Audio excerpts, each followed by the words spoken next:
नेपाली कांग्रेसको महाधिवेशन समसामयिक राजनीति र प्रतिपक्षको भूमिकाबारे आज हामी नेपाली कांग्रेसका प्रवक्ता विश्वप्रकाश शर्मासँग कुराकानी गर्दैछौँ।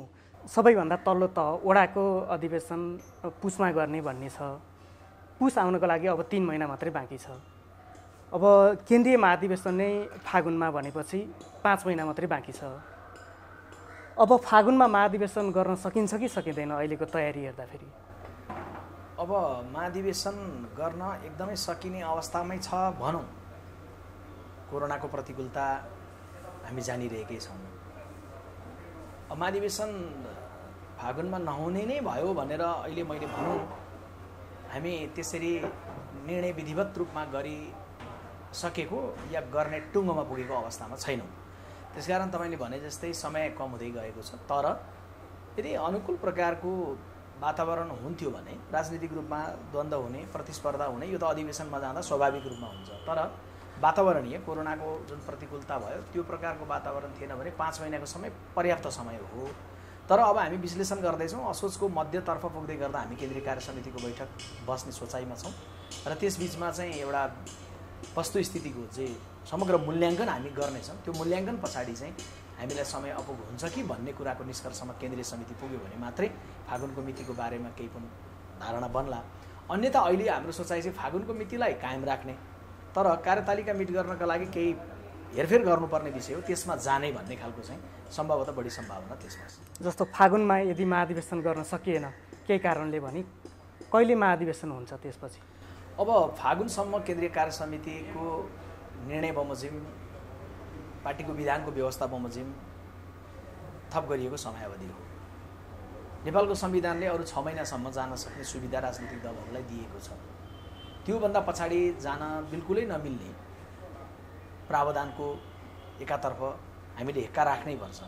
अर्कोतर्फ चाहिँ कोरोनाको प्रतिकूलतामा पार्टीकै कैयौँ साथीहरू परेको, पार्टीको महामन्त्री डाक्टर शशाङ्क कोइराला अहिले अस्पतालमा रहनुभएको, पार्टीकै जिल्लाका नेतृत्व गरेका उपसभापति या क्षेत्रमा नेतृत्व गरेका साथीहरू कतिपयको मृत्यु भएको, केन्द्रीय सदस्यहरू नै कोरोनाबाट सङ्क्रमित भएको। त यो खालको चित्र देख्दै गर्दा यसको आकार कतिसम्म बढेर जाला भन्ने खालको चाहिँ अनुमान पछाडि हामी टुङ्गो गर्छौँ। मात्रै अहिले मैले प्रवक्ताका रूपमा चाहिँ नकारात्मक परिस्थिति केही बढी परिकल्पना भन्दा पनि म आशावादी ढङ्गले चाहिँ सोच्नुपर्छ भन्दछु र परिस्थिति अनुकूल भएर जाला र हामी अधिवेशन गर्न सकौँला भन्ने सोच्दछु। तर मानिलिउँ फागुनमा मैले भने जस्तो सकारात्मक परिस्थिति विकास हुन सकेन भने त्यो अवस्थामा त स्वाभाविक छ कि महाधिवेशन अलि पछाडि जान्छ। जाँदै गर्दाखेरि केन्द्रीय कार्य समितिको बैठकले पछाडि जाने हुँदा कहाँसम्म जाने भन्ने कुरालाई निर्भर गर्छ। जस्तो महाधिवेशनका लागि चाहिँ कसरी महाधिवेशन गर्ने भन्ने पनि बहस भइरहेको छ। प्रविधिबाट चाहिँ प्रयोग गरेर गर्ने कि विकेन्द्रीकरण गरेर जिल्ला जिल्लामै गर्ने, प्रदेशमा गर्ने अथवा सङ्घीय निर्वाचन क्षेत्रमै अधिवेशन गरेर प्रतिनिधि पठाउने कि भन्ने पनि काङ्ग्रेसभित्र बहस छ। यसबारेमा चाहिँ केन्द्रीय कार्य समितिमै छलफल हुन्छ कि? निश्चय नै यसको दुईटा पाटो हुन्छ। एउटा राजनीतिक पाटो, एउटा अर्को चाहिँ प्राविधिक पाटो, प्राज्ञिक र प्राविधिक दुईटा पाटो भनौँ। राजनीतिक पाटोको पनि दुईटा कुरा हुन्छ। एउटा चाहिँ के हुन्छ भने नेपाली काङ्ग्रेस केन्द्रीय कार्य समितिले त्यो खालको पोलिसीलाई पारित गर्नु पर्यो। त्यो परिस्थितिले बाध्यतामा लगेपछि हामीले त्यो रोज्नुपर्ने नै हुन्छ। दोस्रो पाटो चाहिँ नेपाली काङ्ग्रेस केन्द्रीय कार्य समितिले त्यसलाई पारित गरिसके पछाडि निर्वाचन आयोगले त्यो ढङ्गले आफूलाई परिमार्जित गर्ने, विकसित गर्ने कुरामा जानु पर्यो। त्यसपछि अर्को राजनीतिक पाटोको दुईटा चरण पछाडि प्राविधिक पाटो जुन छ त्यो बारेमा चाहिँ मैले तपाईँलाई भनौँ कि नेपाली काङ्ग्रेसको www.nepalicongress.org गएको भदौ 24 गते बिपी जयन्तीको दिन 21 वर्षपछि परिमार्जित स्वरूपमा आएको छ। त्यसमा चाहिँ विभिन्न फिचरहरू हामी विकास गर्ने क्रममा छौँ र अहिले डेभलपर साथीहरूसँग बसेर हामीले चाहिँ प्रविधि मार्फत चाहिँ मतदान कसरी गर्न सकिएला, उम्मेदवारी दर्ता कसरी, भोटर लिस्टलाई व्यवस्थापन कसरी, दावा विरोध कसरी, फिर्ता कसरी, त्यस पछाडि उम्मेदवारको अन्तिम नामावली प्रकाशन कसरी, त्यसपछि मतदानलाई सुनिश्चित कसरी र मतगणना विश्वसनीय कसरी भन्ने कुराको चरणवाइज चाहिँ हामीले त्यसको अध्ययन र निर्माण गर्ने क्रममा छौँ, डेभलप गर्ने क्रममा छौँ हामी। त्यसैले तपाईँले भने जस्तै विकेन्द्रित भएर गर्ने या प्रविधि मार्फत गर्ने यी विषयमा अब चाहिँ घनीभूत ढङ्गले छलफल हुन चाहिँ जरुरी भएको छ। हामी त्यो दिशामा क्रमशः जाने नै छौँ। यस विषयमा जस्तो पदाधिकारीहरू बैठक गर्नु पर्ला, केन्द्रीय समिति बैठक गर्नु पर्ला, कहिले हुन्छ यस्तो बैठक? अब पार्टीको महामन्त्रीज्यू अस्पताल रहनुपर्ने खालकै स्थिति थिएन भने सायद हामी असोजको 7 गते 6 गतेतिर बैठक बस्ने भन्ने सोचाइमा खास गरी संविधान दिवसको लगत्तैपछि बस्ने खालको एउटा परामर्शमा हामी थियौँ। पार्टीको महामन्त्रीज्यू अस्पतालमा रहनु भएको र अहिले ताजा भर्खरै फेरि पार्टी सभापतिज्यूको सचिवालयमा रहेको एउटा सदस्यलाई पनि सङ्क्रमण पुष्टि भएको अवस्थामा सभापतिजी आफै पनि कन्ट्याक्ट ट्रेसिङमा हुनुहुन्छ, होम चाहिँ आइसोलेसनमा भनौँ होम क्वारेन्टाइनमा रहेको अवस्था छ। झन् मलाई लाग्छ यो असोजको पहिलो हप्ता भित्रैमा चाहिँ यो परिस्थिति अलिकति अनुकूल भएर जाला र अनि त्यसपछि हामी पदाधिकारी बैठक बस्ने अवस्था पनि बनाउँछौँ र त्यसपछि त्यो बैठकले निर्दिष्ट गरेर अहिलेको बेलामा केन्द्रीय कार्य समितिको बैठक बोलाउने भन्दै गर्दा केन्द्रीय कार्यालयको हाम्रो तयारी के छ भने हामी केन्द्रीय कार्य समितिको बैठकको लागि कम्तीमा 7-10 दिन अगाडि सूचना गर्छौँ पहिलो।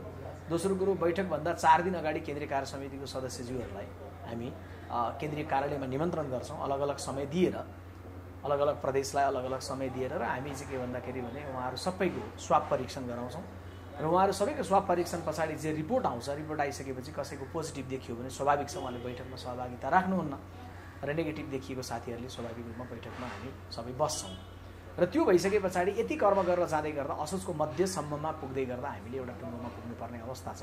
असोजको मध्यसम्ममा यी कुरा विकसित गरेर धेरै पछाडि जाँदै गर्दाखेरि असोजको मसान्तभित्रमा अहिले महाधिवेशनको सन्दर्भमा रहेको अन्यलहरूलाई केन्द्रीय कार्य समितिले बडा सहमतिपूर्वक हामी टुङ्ग्याएर जान्छौँ र त्यो गर्दै गर्दा त्यो प्रक्रियामा चाहिँ हामी पदाधिकारीहरूको बैठक बस्ने, पदाधिकारी पूर्व पदाधिकारीहरूको बैठक बस्ने, खास गरी सभापति र वरिष्ठ नेता लगायत नेताहरूको बिचको चाहिँ संवादपछि एउटा खाकाको बारेमा एउटा धारणा निर्माण गरिसकेर अनि केन्द्रीय कार्य समितिको बैठकमा जान्छौँ र बैठकले त्यसलाई थप्ने घटाउने हेरफेर गर्ने र त्यसलाई स्वामित्व लिने एउटा निर्णयमा पुग्ने प्रक्रियापछि यो विषयलाई हामी सभापति शेरबहादुर देउवाको नियमित कार्यकाल 4 वर्षे कार्यकाल गत वर्ष फागुनमै सकिएको।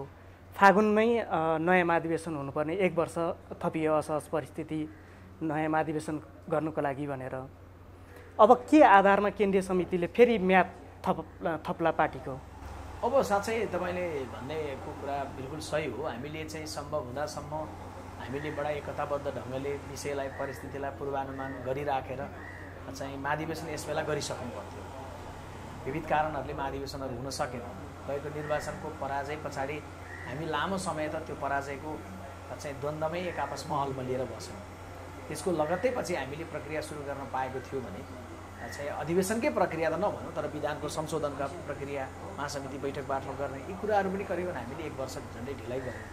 त्यो ढिलाइ पछाडि अहिले आएर चाहिँ हामीले जे ठाउँमा आइपुगेका छौँ त्यो ठाउँ चाहिँ हामी अगाडि बढ्नै पर्ने, तर अगाडि बढ्दै गर्दाखेरि अगाडि बढ्नलाई पनि सहज अवस्था नरहेको स्थिति चाहिँ सबै वाकिफै हुनुहुन्छ। त्यस कारणले मलाई लाग्छ केन्द्रीय कार्य समितिको बैठकले के आधारमा अगाडि बढ्ने भन्ने कुरामा पनि हामीले एउटा साझा सहमति बनाउनै पर्छ। अगाडि बढ्न नसकिरहँदै गर्दाखेरि पनि संविधानले तोकेको दायराभित्र परिधिभित्र रहेर हामीले यो विषयलाई टुङ्ग्याउनलाई कसरी नयाँ ढङ्गले सोच्ने भन्ने कुरा पनि गर्नैपर्छ। र मलाई जहाँसम्म लाग्छ कि कोरोनाको प्रतिकूलता अनुकूलतामा बदलेला, चाँडै यो ठिक होला, मानिसहरूको मृत्युको क्रम रोकिएला, सकारात्मक परिस्थितिको परिकल्पना गरौँ। तर हाम्रो बसमा त त्यो छैन। नरहने अवस्था भयो भने हामी नवीन ढङ्गले सोच्ने भनेको के हुन सक्दछ भन्दा प्रविधि मार्फतको के हुन सक्दछ यो विषयमा सूचना सञ्चार तथा प्रचार विभागले चाहिँ जुन वेबसाइटमा चाहिँ हामीले एक्सर्साइज गरिरहेछौँ हामी एउटा उचित विकल्प चाहिँ पार्टी समक्ष प्रस्ताव गर्ने योजनामा छ। कङ्ग्रेसको विधान हेर्दाखेरि चाहिँ 4 वर्ष चाहिँ नियमित कार्यकाल, त्यसपछि हुन सकेन भने 1 वर्ष थप्न सक्ने अधिकार छ। त्यसभन्दा अगाडि त लम्ब्याउने अधिकार छैन। त्यसको लागि तपाईँहरूले के आधार टेक्नुहुन्छ भन्ने चाहिँ प्रश्न होइन। यो चाहिँ यसो छ, हामीले चाहिँ ढिलाइ गरेको सन्दर्भमा आत्मालोचित हुने पाटो एउटा छँदैछ होइन। तर अब संविधानले नेपाली कङ्ग्रेसको विधानले दिएको 5 वर्ष र संविधानले थप अप्ठ्यारोमा पर्दै गर्दा दिने सुविधा 6 महिना हो र योभन्दा अघिल्लो महाधिवेशन पनि हामी थप 6 महिनामा जानु परेको थियो। त्यसकारण थप 6 महिनामा जाने अवस्था नबनोस् भन्ने परिकल्पना एउटा र त्यो ढङ्गले काम गरौँ भन्ने इच्छा शक्तिको विकास अर्को प्रधान कुरा हो।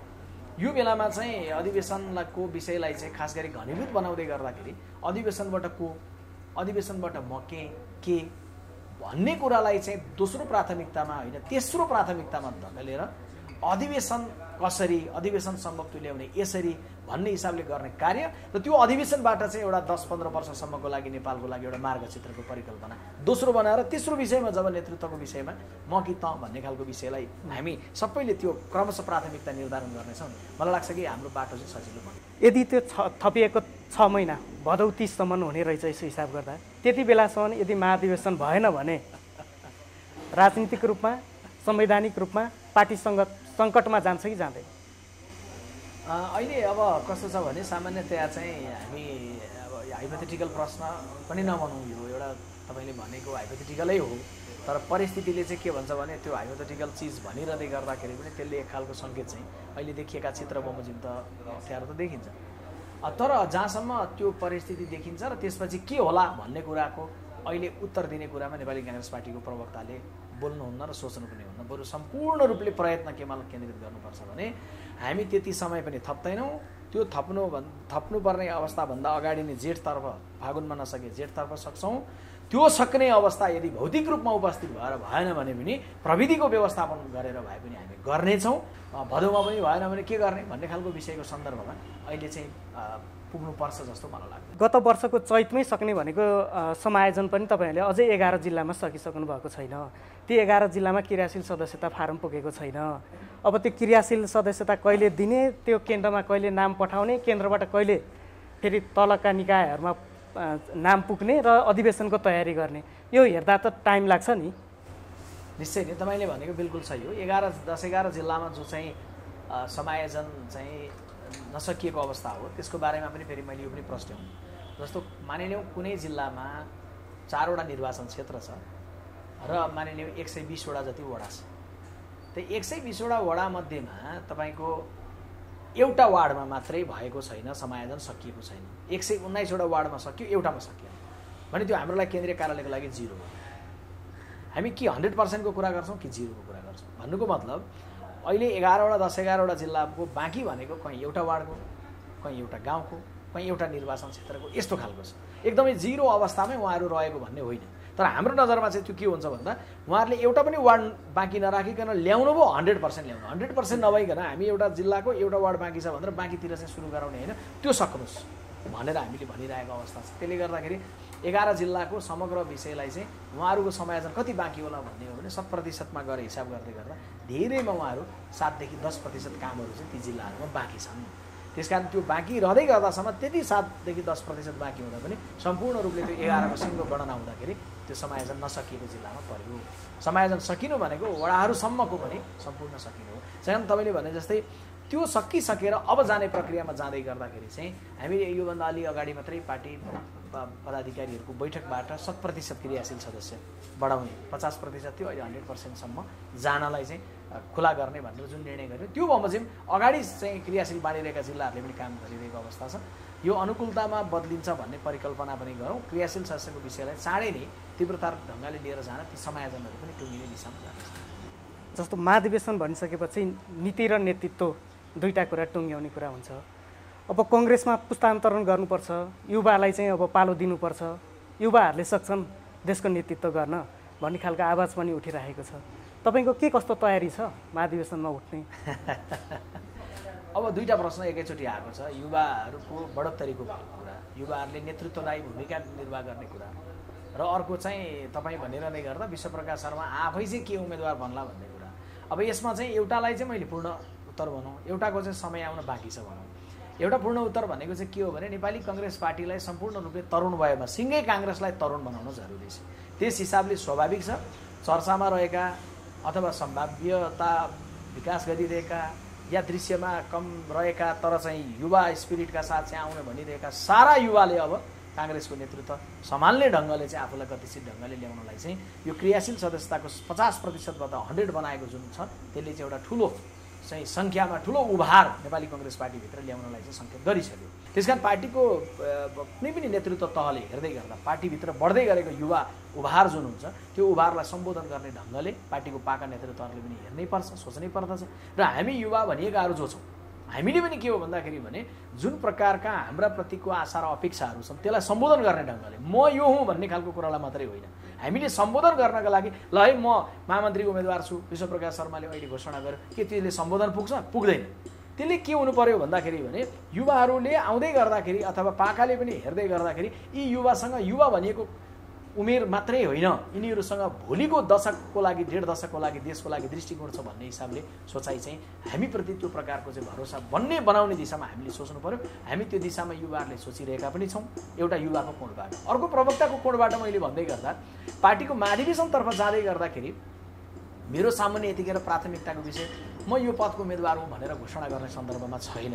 निश्चय नै म उम्मेदवार हो, तर तिमी के पदको उम्मेदवार हो भनेर अहिले सिधो पार्टीबाट मैले उम्मेदवारी घोषणा गर्दै गर्दा मैले बिर्सिनु हुँदैन। यो बेला मैले मात्रै होइन, कसैले पनि बिर्सिनु हुँदैन कि यो देशमा शम्भु सदा नाम गरेको एउटा युवक जसको भाग्यमा सरकारले एउटा स्लाइन पनि लेखिदिएन, छटपटाउँदै मर्नु पर्यो, उनको त्यो दृश्य हेर्दै गर्दा लिदीको पहिरोमा बस्ती सारिदेऊ भनेर भनेको निवेदन सरकारले नसुनेर बस्तीमा दर्जनौँ मान्छे पुरिएको दृश्य हेर्दै गर्दा, भेन्टिलेटरमा मान्छे छटपटाएको दृश्य हेर्दै गर्दा, सहर लकडाउन भइरहेको दृश्य हेर्दै गर्दा, चितवनको आइसोलेसनबाट भागेको एउटा सङ्क्रमित नुवाकोटमा पक्रा परेको दृश्य हेर्दै गर्दा, अनि विराटनगरमा अस्पताल दौडाउँदै गर्दाखेरि भर्ना नलिदिएर एउटा गर्भवती महिलाले पेटमा बच्चासहित आफूले मरेको दृश्य हेर्दै गर्दा त्यो दृश्यको अघिल्तिर मैले गर्ने सम्बोधन मेरो यो पदको उम्मेदवारी छ भनेर गर्ने बिल्कुलै होइन मैले या कसैले पनि।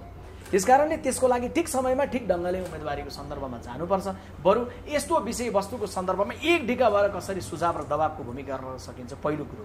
दोस्रो कुरो, महाधिवेशनलाई प्रतिकूल अवस्थाको बिचमा गर्न सम्भव तुल्याउने गरी कहाँ के विवादहरूलाई निप्टारा गराउने भन्ने दिशामा जान सकिन्छ, दोस्रो कुरो। तेस्रो कुरो, भौतिक रूपमा गर्न सकिएन भने प्रविधि मार्फत कसरी गर्ने भनेर हाम्रा मस्तिष्कहरूलाई प्रयोग गरेर जाने कुरो, तेस्रो कुरो। चौथो कुरो, महाधिवेशन सम्पन्न भएर फर्किँदै गर्दा को सभापति र को महामन्त्री मात्रै होइन, अबको 1.5 दशकको लागि बीपी कोइरालाले परिकल्पना गर्दा 15 वर्षमा हरेक नेपालीलाई म आफू जस्तो बनाउन सक्छु भनेर परिकल्पना गरे जस्तै 15 वर्षमा अब विश्व प्रकाशहरूको पुस्ताले चाहिँ यो देशलाई कहाँबाट कहाँ पुर्याउन सक्दछ भन्ने कुरो धारणा निर्माण गरेर नीतिको बहस हामीले चाहिँ केन्द्रमा लिएर आउने कुराले मात्रै अबको दशकमा नेपाल देशको नेतृत्व नेपाली काङ्ग्रेसले गर्न सक्दछ। र त्यो नेतृत्व गर्ने कुरा केवल कोही प्रधानमन्त्री कोही मन्त्री बन्ने कुरासँग सीमित छैन।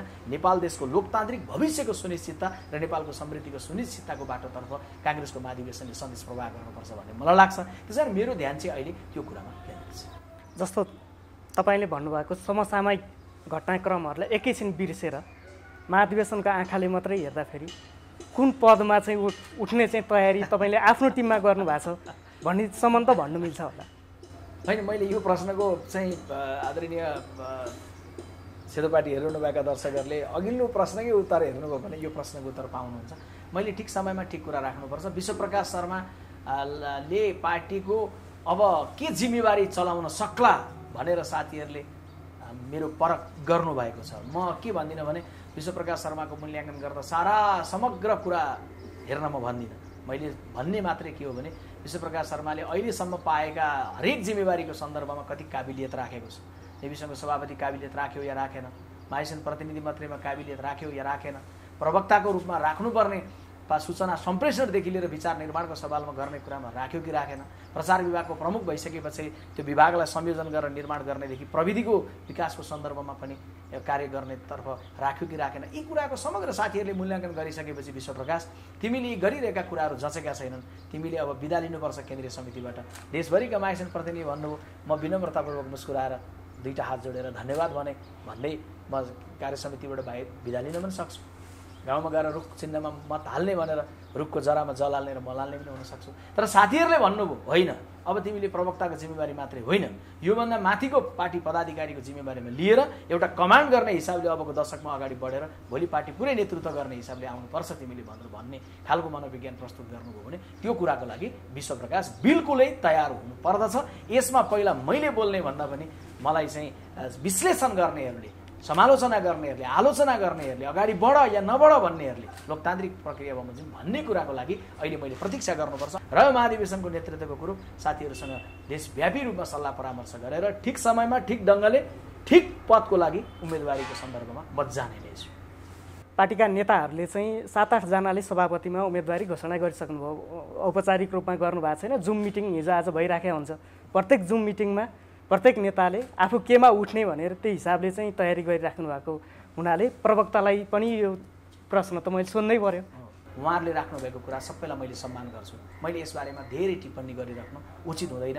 कसरी कुनै साथीलाई लाग्यो कि मेरोभन्दा अब वर्ष दिन अगाडिदेखि नै अमेरिकामा राष्ट्रपतिको निर्वाचनमा को उम्मेदवार हुने बहस हुन्छ भने नेपाली कांग्रेस पार्टीमा 6 महिना अगाडिदेखि बहस भयो त कुन चाहिँ गलत भयो स्वाभाविक कुरो हो साथीहरूले गर्नुभयो होला साथीहरूले गरेको कुरा मैले सम्मान गर्छु मात्रै मैले के हो भने आफ्नो ठाउँबाट सोच्दै गर्दा चाहिँ महाधिवेशनको सम्पूर्ण सुनिश्चितता भएर एउटा तहको 8 वटा मध्ये एउटा तहको निर्वाचनको प्रक्रिया पनि अगाडि नबढिसकेको अवस्थामा मैले चाहिँ आफूले अलिकति हतारो त्यसरी गर्ने कुरा मलाई चाहिँ शोभनीय आफ्नो सन्दर्भमा चाहिँ लागेको छैन साथीहरूको सन्दर्भमा सम्मान छ मेरो सन्दर्भमा चाहिँ मैले त्यसलाई एउटा दायरामा राखेको छु जस्तो पार्टीभित्रको आन्तरिक विवादबारे पनि कुरा गरौँ पछिल्लो समय सभापति शेरबहादुर देउवाले एकलौटी हिसाबले विभाग गठन गरेको भन्ने वरिष्ठ नेता रामचन्द्र पौडेल लगायत नेताहरूको आरोप छ जहिले पनि कङ्ग्रेसमा जो सभापति हुँदा पनि अन्तिममा विभागहरू गठन गर्ने र महाधिवेशन आउँदै गर्दा विवाद बल्झिने यस्तो हुन्छ यस्तो किन हुन्छ समयमा किन विभागहरू गठन गरिँदैन जस्तो विधान हेर्दाखेरि चाहिँ 6 महिनाभित्र तिमीले विभागहरू गठन गर है भनेर भनेको छ त्यो अनुसार कङ्ग्रेस किन अगाडि बढ्न नसकेको अब तपाईँले बिल्कुल सही भन्नुभयो यो सदैव यस्तो किन हुन्छ भने यो पहिला पनि हुन्थ्यो अहिले पनि भयो विभाग गठन हुँदै गर्दाखेरि सहमति जुटाउनलाई अधिकतम सहमतिको प्रयत्नहरू गर्ने कर्तव्य सभापतिको हो निरन्तर रूपमा चाहिँ दुवै पक्षबाट चाहिँ नाम लिने र दुवै पक्षबाट तिनै पक्षबाट चारै पक्षबाट फरक चाहिँ कोणहरूबाट फरक भूगोलहरूबाट समुदायबाट लिने भन्ने खालका छलफलहरू बिचमा भएका हुन् तर हामीले त्यसमा चाहिँ सहमति निर्माण गर्नलाई नसकेको निर्माण हुन नसकिरहँदै गर्दा यी चाहिँ गठनको प्रक्रियाहरू ढिलो भएकै हुन् त्यसकारण कसैले पनि गठन किन ढिलो गर्यो भनेर आलोचना गर्यो भने बिल्कुल स्वाभाविक आलोचना हो आखिरी सहमति निर्माण गर्ने प्रयत्न गर्दै गर्दा सभापतिले गर्न सक्नु भएन या वरिष्ठ नेता त्यसमा सहमतिमा आइपुग्न सक्नु भएन सभापतिको दोष वरिष्ठ नेताको दोष यी भन्दै गर्दाखेरि पनि आखिरी नेतृत्वको रूपमा त सभापतिले नै यसको जिम्मेवारी लिनुपर्ने हुन्छ त्यस हिसाबले सभापति तपाईँको कार्यकालमा किन विभाग गठन ढिलो भयो भनेर आलोचना गर्ने कुरो बिल्कुल स्वाभाविक हो तर विभागै किन गठन भयो भनेर फेरि आलोचनाबाट आयो भने त्यो चाहिँ गलत हुन्छ किनभने नेपाली कांग्रेस पार्टीको विधानको धारा 37 को उपधारा ढले 1 को ढले के भन्छ भन्दा केन्द्रीय कार्य समितिले आवश्यकता अनुसार चाहिँ विभागहरूको संख्या र समितिहरूको संख्या विस्तार गर्न सक्छ भन्छ विस्तार गरिएकोमा हो प्रश्न बढाइएकोमा हो प्रश्न सुन्दर हुन्थ्यो विधानमा उल्लेख भएका पहिलाका 28 विभाग जुन थियो त्यो 28 वटा मात्रै बनाउन सभापतिहरूको र वरिष्ठ नेताको बीचमा सहमति भएको सुन्दर हुन्थ्यो भइदैन तर त्यो भएन त विधानले दिएको धारा बमोजिम प्रक्रिया बमोजिम विधानमै छ कि छैन साथीहरूले विधान पढ्नुभयो भने त त्यो उल्लेख छ विभाग गठन सम्बन्धी विषयको ढमा गएर उल्लेख छ कि तपाईँको चाहिँ केन्द्रीय कार्य समितिले आवश्यक संख्या बढाउन सक्छ भनेर केन्द्रीय समितिले गर्यो कि गरेन भन्दा विधिवत बैठकले गरेको छ त्यसकारणले गर्दाखेरि अहिले त मैले अझै के भन्छु भने ढिलो गर्यो कोही बात छैन जे भयो गलत भयो आलोचना गर्यो तर अब महाधिवेशनतर्फ जाँदै गर्दा त अझै पनि नेताहरू एक ठाउँमा आएर सहमतिपूर्वक यी सबै विभागहरूमा चाहिँ सबै 101 युवा साथीहरू हुनुहोला अरू हुनुहोला सबलाई गाँसेर देशभरिका साथीहरू गाँसेर विभागहरूले यो अबको 5-6 महिना जुन जति समय छ एकदम घनीभूत ढङ्गले विश्लेषण गर्ने छलफल गर्ने अलग अलग विभागहरूले अलग अलग धारणाहरू निर्माण गर्ने खारिएर धारणाहरू बनाउने विज्ञहरूलाई लिएर बनाउने र त्यसलाई एउटा डकुमेन्टमा चाहिँ समाहित गरेर देशको लागि एक दशकको दृष्टिकोण बनाउनलाई यी विभागहरू मार्फत कार्य हुनुपर्ने हो जस्तो सभापतिले महाधिवेशनको मुखमा विभाग गठन गरेर पद बाँड्दै महाधिवेशन प्रभावित पार्न खोज्नुभयो यसले निष्पक्षताको प्रश्न उठ्छ भन्ने नेताहरूको भनाइ छ पनि त्यो त यस्तो हो तपाईँको के हो भने निष्पक्षता भन्ने कुरा निर्वाचन गराउने कर्तव्य भनेको कसको हो भन्दा नेपाली कांग्रेस पार्टी केन्द्रीय निर्वाचन समिति हो अब नेपाली कांग्रेस पार्टीको महाधिवेशन मानिलिउँ चाहिँ ल एक किसिमलाई भन्नुहोस् किन हामीले त्यसो भए महाधिवेशनको घोषणा भइसके पछाडि कुनै पनि संरचनाहरू निर्माण गर्न पाइने छैन भनेर विधानमा लेखेन छौँ त्यसको अर्थ के हो भने महाधिवेशनतर्फ बढ्दै गर्दा चाहिँ केवल उम्मेदवारीहरू घोषणा हुनेछन् महाधिवेशनतर्फ बढ्दै गर्दा चाहिँ अरू कुनै संरचनाहरू गठन हुने छैनन् भनेर त भनिएको होइन नि त महाधिवेशनतर्फ बढ्दै गर्दा त झन् संरचनाहरू बनाउने हो हामीले किन 8 तहको संरचना बनाउँदैछौँ जिल्ला तह बनाउँदैछौँ तपाईँको चाहिँ वार्ड तह बनाउँदैछौँ प्रदेश बनाउँदैछौँ 7 प्रदेश बनाउँदैछौँ अब भोलि महाधिवेशन गर्नु अगाडि 7 वटा प्रदेश अधिवेशन गर्नुपर्छ त्यो बेलामा फेरि प्रदेश अध्यक्ष बनाएर एउटालाई त अधिवेशनको सभापति गराउनु पर्ला प्रदेश बागमतीको को भनेर बनाउनु पर्ला 1 देखि 7 सम्म बनाउनु पर्ला त्यो बेलामा पनि पद बाँडेको भन्ने कि नभन्ने झन् के हो भने महाधिवेशनतर्फ अघि बढ्दै गर्दा चाहिँ मेरो बुझाइ के हो भने हामीले चाहिँ पद बाँडेको कोणबाट हेर्ने भन्दा पनि यी विभागहरूलाई चाहिँ साथीहरू राखेर एक सभापति को बन्न चाहनुहुन्छ उहाँहरूको लागि महाधिवेशनको कुरो प्रधान भयो अथवा महामन्त्री बन्न को हाम्रो पछिल्लो पुस्ताकाहरूले चाहन्छौँ होला अरूले चाहनु होला त्यो चाहिँ तर्फ चाहिँ महाधिवेशनको ध्यान पुग्नुपर्ने। तर महाधिवेशनमा जाँदै गर्न सयौँ साथीहरूलाई फरक फरक जिम्मेवारीमा समेटेर एउटा मुभमेन्टका साथ लिएर जाने कुरामा ध्यान किन नपुग्ने? के महाधिवेशन भनेको 6 महिना अगाडिदेखि चाहिँ मात्रै एउटाले अर्कोलाई चाहिँ खसाल्ने प्रयत्न, एउटाले अर्कोलाई आलोचित गर्ने प्रयत्न मात्रै हो र महाधिवेशन? महाधिवेशनसम्म भन्दै गर्दा चलन चल्तीको भाषामा भन्दा महाधिवेशनतर्फ झगडा गरेर बढ्ने हो र? विश्वप्रकाश शर्माले एउटा विभागको प्रमुख भएर यो 5-6 महिनामा केही काम गरेर चाहिँ उसले केही देखाउने अवसर पाउँछ भने अर्को युवाले चाहिँ त्यो अवसर किन नपाउने? एकछिनलाई भन्दै गर्दाखेरि चर्चामा रहेका कयौँ युवा साथीहरू हुनुहुन्छ, 101 युवा साथीहरू भोलि काङ्ग्रेस हाँक्न सक्ने। ती प्रत्येक युवाको हातमा चाहिँ अहिले हामीले एउटा एउटा जिम्मेवारीको विभाग दिएर प्रतिस्पर्धी ढङ्गले विभागहरूले काम गर भनेर नेताहरूले किन एक ठाउँमा उभिएर भन्न नसक्ने? आखिर नेपाल विद्यार्थी सङ्घको कमिटी बनाउँदै गर्दा त विधानमा त पहिला 2टा महामन्त्री थिए। त्यो विधानको परिमार्जन गर्ने काम त केन्द्रीय समितिबाट गरिसक्न त सभापतिजीदेखि वरिष्ठ नेतासम्मलाई हेक्का त पुगेन। 8वटा महामन्त्री बनाउने कुरामा त नेताहरू एक ठाउँ आउनुभयो त। भागवण्डा चाहिँ 8 जना हुने बित्तिकै चाहिँ विधानको कुरो त बिर्सिदिनु भयो भन्ने कुराको प्रश्न उहाँहरूलाई लाग्यो त। म त्यो आरोप लाउँदिनँ, तर आरोप लागेको चर्चालाई त उहाँहरूले सुन्नुभयो होला त। अनि विभागलाई यसमा सबैलाई समेटेर जाने विधानले नै दिएको कुरामा चाहिँ गर्न किन गाह्रो? विधानले नै जब दिन्छ विभाग बनाउनलाई सभापतिलाई अधिकार र विभाग बनाउँदै गर्दाखेरि सबैलाई समाविष्ट गरेर महाधिवेशनतर्फ जीवन्त ढङ्गले जानलाई चाहिँ किन गाह्रो हुने? विधानमै उल्लेख नगरिकन नेविसँग हामी बनायौँ सबै थरी मिलेर। त्यसकारण यसलाई के हो भने यो अहिले विभागको कुरा गठन गर्दै गरेको कुरा चाहिँ यो विधानभन्दा विपरीत भयो भनेर उठाउँदै गर्दा के बिर्सिनुहुन्न भने हामीले विधानभन्दा विपरीतै चाहिँ गरेका कुराहरू चाहिँ थिए। त्यो भनेको के हो भने संसदीय बोर्ड बनाउँदै गर्दाखेरि गरेको दृष्टान्त छ। तर देशभरि बहुमत लिएर आएको भए, देशभरि काङ्ग्रेसले जितेर ठुलो बहुमत लिएर आएको भए संसदीय बोर्डका सबै सदस्यले फुल माला र धन्यवाद पाउनुहुन्थ्यो। किनभने क्या बात टिकट ठिक ढङ्गले बाँडे भन्ने। हार्ने बित्तिकै संसदीय बोर्ड आलोचित भयो अनि ती बसेका सदस्यले पनि यो विधान विपरीत हो भनेर त्यस बेला बुझ्नुभयो। तर अहिले चाहिँ के हो भन्दाखेरि भने नेपाली काङ्ग्रेस पार्टीको महाधिवेशनतर्फ जाँदै गर्दा विधानले दिए बमोजिम टाइममा बनाउनु भएन, सभापतिजीको आलोचना गरौँ, तर बनाइएको विभागहरूको सन्दर्भमा चाहिँ विधानको प्रक्रियाभित्रबाट बनेका छन् है भन्ने कुरोलाई चाहिँ नबिर्सौँ। जस्तो यस्तै खालको विरोध चाहिँ सुशील कोइराला सभापति हुँदा फेरि पनि भएको थियो। तत्कालीन वरिष्ठ नेता शेरबहादुर देउवाले त केन्द्रीय समितिमा म राजीनामा नै दिन्छु, यो विभाग खारेज भएन भन्नेसम्मको अवस्था आयो। अहिले त्यस्तै ढङ्गको चाहिँ विरोध वरिष्ठ नेता रामचन्द्र पौडेलको तर्फबाट भइराखेको छ। त्यही भएर मैले पटक पटक चाहिँ कङ्ग्रेसमा यस्तै खालको विवाद किन झ्याङ्गिन्छ, किन दोहोरिन्छ भनेर सोधेको तपाईँलाई। र तपाईँहरू जस्तो युवा नेताले चाहिँ यो यस्तो खालको चाहिँ विवाद झ्याङ्गिन दिनु हुँदैन सही भनेर चाहिँ किन भन्न सक्नुहुन्न?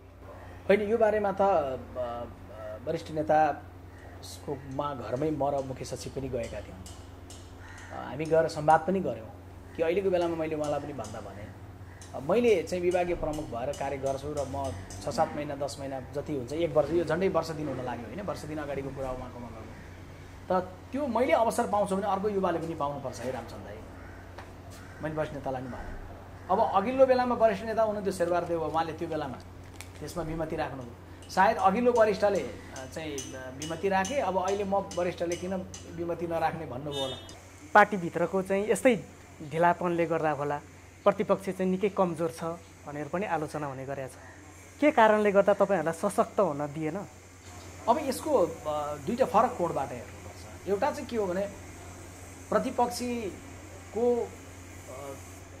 एकीकृत प्राथमिकता, हाम्रो आपसमा म कि त भन्ने कुरा, अधिवेशनबाट को भन्ने कुरातर्फ भयो र हाम्रो एकीकृत प्राथमिकता चाहिँ प्रतिपक्षलाई सबल ढङ्गले लिएर जाने कुरामा सायद हामी चुक्यौँ, यो कुरोलाई मान्नुपर्छ।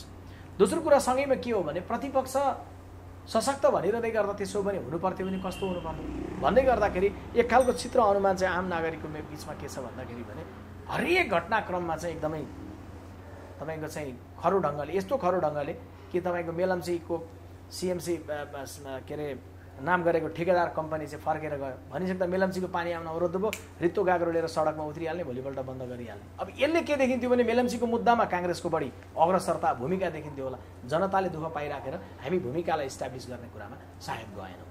त्यस कारणले संसदमा चिकित्सा शिक्षा विधेयक पारित हुँदै गरेको दिन मार्सल लगाएर चाहिँ के भन्दाखेरि काङ्ग्रेसका सांसदहरूलाई जबरजस्तसँगले रोकेर चाहिँ गरेका दिन म हेरिरहेको थिएँ टेलिभिजन। प्रवक्ताको रूपमा यो घटना भइसकेपछि मैले बोल्न छ नारा भइरहेको थियो, पेश गर्ने काम बल जब्तीपूर्वक भइरहेको थियो। बहुमत छ, बहुमतले नेतृत्व गर्ने, तर विवेकलाई डाक्टर केसीसँग भएका सम्झौता तोडेर विवेकलाई कुल्चेर भइरहेको तर म हेरिरहेको थिएँ टिभीमा तर म ढुक्क थिएँ आज एउटा पनि कुर्सी भाँचिन नै त्यहाँ एउटा पनि रोस्टमको कुनै एउटा चर्किन नै त्यहाँ म ढुक्क थिएँ किन मेरो पार्टीको साथीहरू हाम्रो पार्टीको सांसदहरूको त्यो खालको धैर्यतालाई हामी जान्दथ्यौँ तर के उहाँहरूले त्यो पास हुने बेलामा चाहिँ त्यो मुद्दाको सन्दर्भमा एक खालको ध्वंसको कुरा गर्नु भएन भनेर त्यो मुद्दामा हामी प्रखर रूपले नबोलेको हो र त्यो त होइन नि त त्यो मुद्दालाई इस्टाब्लिस गर्न त हामीले बोल्ने प्रयत्न त गऱ्यौँ नि त अहिले सोती प्रकरण चाहिँ एउटा दलित समुदायको युवकले 21औं शताब्दीमा प्रेम गर्दै गर्दाखेरि मारिनु भयो मारिँदै गरेको विषयको सन्दर्भमा हामीले पार्टी केन्द्रीय कार्यालय मार्फत वक्तव्य दिएर बोल्यौँ होला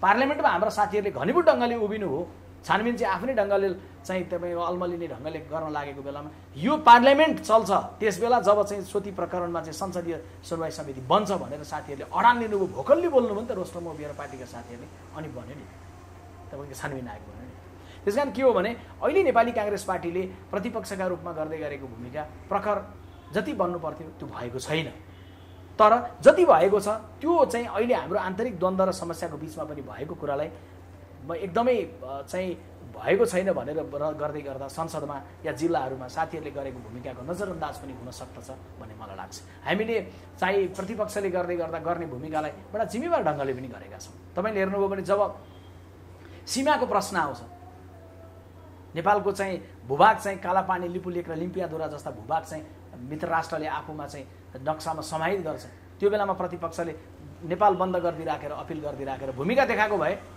या आफ्नै भूभाग चाहिँ कब्जामा परेको छ आफ्नै काठमाडौँ फेरि प्रतिपक्षले कब्जा गर्दैन अनि त्यस पछाडि धुवाको वारी र पारी टायर बालेर अनि वार्ता चाहिँ कोसँग गर्ने तर हामीले के गर्यौँ भन्दा जिम्मेवार ढङ्गले संसदमै हामी उभियौँ केन्द्रीय कार्य समितिको संस्थागत रूपमा निर्णय गरेर कसैले नक्साको पक्षमा उभियो भने अरू कुनै दल होइन यो क्लियर हो फेरि न सत्तारूढ दल न अरू कुनै मधेस केन्द्रित दलहरू एउटै दलले मात्रै संस्थागत रूपमा निर्णय गर्यो नेपाली काङ्ग्रेस जसले नक्साको सन्दर्भमा हामी एक ठाउँमा हो त्यो जिम्मेवार ढङ्गले हामीले भूमिका गर्नतर्फ लाग्यो त्यति मात्रै होइन कोरोनाको प्रतिकूलता आयो एउटा प्रतिपक्षले गर्ने के हो कोरोना प्रतिकूल सुसूचित गर्नलाई जनताको बिचमा चाहिँ हामीले वक्तव्यहरू मार्फतबाट प्रधानमन्त्रीलाई ध्यान आकर्षण गराउनेबाट संसदमा सङ्कल्प प्रस्ताव मार्फत गर्नतर्फ लाग्यो प्रतिपक्षले चाहिँ राष्ट्रको ढुकुटीमा चाहिँ पैसा थप यतिखेर बनाउनुपर्छ सबैले सरकारलाई सघाउनुपर्छ कम्युनिस्टको सरकार हुने के गर्ला भनेनौ नि लकडाउन भएको तेस्रो दिन गएर सरकार पार्टीले निर्णय गर्यो नेताहरूले मलाई हराउनु मैले यही हातले गरेर सरकारको चाहिँ कोषमा 50 लाख रुपियाँ जम्मा गर्न प्रवक्तालाई पठाइएको थियो म गएर जम्मा गरेँ त्यो पैसा ठुलो होइन तर एउटा जिम्मेवार प्रतिपक्षले मुलुक सङ्कटमा परेको बेलामा जनताको जीवन रक्षा गर्ने कुरामा स्वास्थ्य सामग्री खरिद गरेर तपाईँको चाहिँ राहतको कुरो व्यवस्थापन गरेर हामी पनि सानो सहयोग गर्छौँ भनेर कोषमा जम्मा गर्यो यो एउटा जिम्मेवार प्रतिपक्षले गर्ने कर्म हो नि तर स्वास्थ्य सामग्री खरिदको सन्दर्भमा भ्रष्टाचारको कुरा आयो अनि कतिपयले हामीलाई भन्नुभयो यो यसरी आफै बरु त्यो पैसाले काम गरे हुन्छ अनि हामीले भन्यौँ सरकारले गल्ती गर्छ औँल्याउँछौँ प्रश्न उठाउँछौँ कात्रोमा पनि भ्रष्टाचार सरकार हामी भन्छौँ तर सरकारलाई फेरि पनि सरकारमा सँगै नरहेर पनि सङ्कटमा सँगै लड्न सकिन्छ भनेर हामी कोरोनामा सरकारलाई सघाउँछौँ हामीले भन्यौँ अहिले भर्खर बाढी गयो पहिरो गयो हामीले केवल वक्तव्य दिएर मृतकहरूको आत्माले शान्ति पाओस् मात्रै भनेनौँ सिन्धुपाल्चोकको घाइतेलाई उठाएर ल्याउँदै गर्दा काङ्ग्रेसले केन्द्रीय सदस्य मोहन बस्नेत हेलिकप्टरमा उडाएर काठमाडौँ ल्याउँदै गर्दा के काङ्ग्रेसले गरेको होइन र बागलुङको या तपाईँको म्याग्दीका गाउँहरूमा साथीहरूले चाहिँ राहतको अभियान चलाएर हरेक जिल्लामा गरेको काङ्ग्रेसले गरेको होइन र काङ्ग्रेसको कोषमा रहिरहेको पैसा मध्येबाट तपाईँको चाहिँ हरेक जिल्लामा 30वटा जिल्लामा चाहिँ हामीले 1.5 लाख रुपियाँको दरले सानो भए पनि एउटा प्रेमको चाहिँ स्नेहको चाहिँ एउटा सानो अंश पठाउँ भनेर बाढी र पहिरोमा काम अप्ठ्यारो परेको ठाउँमा उद्धारको कर्ममा राहतको कर्ममा केन्द्रीय कार्यालयबाट पनि हामीले त्यो पैसा पठाएर भए पनि त्यो गर्यौँ के प्रतिपक्षले गर्ने त्यो होइन निश्चय नै तपाईँले भनेको म मान्दछु प्रतिपक्षले यति गरिरहेको भूमिकाले पुगेन सरकारलाई अझै घनीभूत ढङ्गले दबाब दिन जरुरी छ त्यो चाहिँ हामी निरन्तर बढाउँदै जाने भन्नेमा छौँ यदि मलाई लाग्यो कि महाधिवेशनतर्फ अघि बढ्दै गर्दाखेरि हो भोलि महाधिवेशनबाट कस्तो नीति कस्तो नेतृत्व बहस हुँदै गर्दाखेरि राष्ट्रिय रूपमा चाहिँ सरकारले गरेका कमजोरीमा प्रहार गर्न चाहिँ एकीकृत ढङ्गले लाग्ने कुरामा अझै हामीले घनीभूत ध्यान पुर्यायौँ भने अनि प्रतिपक्षको भूमिका अझै चित्तबुद्ध ढङ्गले विकसित गर्न सकिन्छ अहिले गर्दै गरेको भूमिकामा त म आफैले पनि चित्तबुद्ध ढङ्गले म नै एकदम सन्तुष्ट अवस्थामा छु प्रतिपक्षको प्रभावकारी भयो म भन्दिनँ तर भइरहेको चित्र चाहिँ मैले राखेँ जति छ यो गर्दै गरेको त्यसलाई थप परिमार्जन गर्दै जान हामी जस्तो व्हाइट बडीदेखि स्वास्थ्य सामग्री खरिदसम्म अनियमितता भएको भन्ने कुरा बाहिर आइराखेको छ त्यो कुरामा चाहिँ प्रतिपक्षले दह्रो ढङ्गले आवाज उठाएको छैन तपाईँहरूमाथि के आरोप छ भने सत्तापक्षसँग चाहिँ केही पदहरूमा भागभण्डामा कुरा गर्छ त्यसकारणले चाहिँ सभापति शेरबहादुर देउवा जो प्रतिपक्षी दलको नेता हुनुहुन्छ उहाँको मुख बन्द छ भन्ने आरोप चाहिँ लाग्ने गरेको छ। यसमा केही सत्यता छ? अब अहिले भर्खरै पार्टी सभापतिले तपाईँको बोलेको सेतो पार्टीमा पनि मैले भिडियो हेरेको छु 2-3 दिन अगाडि, जुन भिडियोमा चाहिँ भ्रष्टाचार एकदम भ्रष्टाचार भएको छ, सामग्री खरिदमा पनि भ्रष्टाचार भएको छ, भ्रष्टाचार गरेको कुराको विरोध गर्यो भने सरकार धम्क्याउन खोज्छ भनेर सभापतिले बोल्नुभएको विषयको कुरा छ। हामीले निरन्तर बोलेका हुन्छौँ। अब पदकै कुराको बार्गेनिङ भन्दै गर्दाखेरि हामीलाई त आएकै हुन् नि त। जुन बेलामा उहाँहरूको पार्टीको भित्र चाहिँ द्वन्द्व थियो, उहाँहरूको यो किताले टुक्राउन खोज्ने हो कि अर्को किताले टुक्राउन खोज्ने, त्यो बेलामा नेपाली काङ्ग्रेस पार्टीलाई नआएको हो र चाहिँ अफर। मैले प्रवक्ताको रूपमा चाहिँ यसलाई सार्वजनिक रूपमा भनिदिनु कति उचित समय होला त्यो अलग कुरा हो, तर यो कोणबाट होस् कि त्यो कोणबाट होस्, प्रधानमन्त्रीतर्फबाट होस् कि प्रधानमन्त्रीको विरोधीतर्फबाट होस्, हाम्रो पार्टीमा त्यस्तै हुँदै गर्दा जुन दरार छ हामी चाहिँ एक आपसमा छुट्टिन पनि सक्ने अवस्था हुनसक्छ।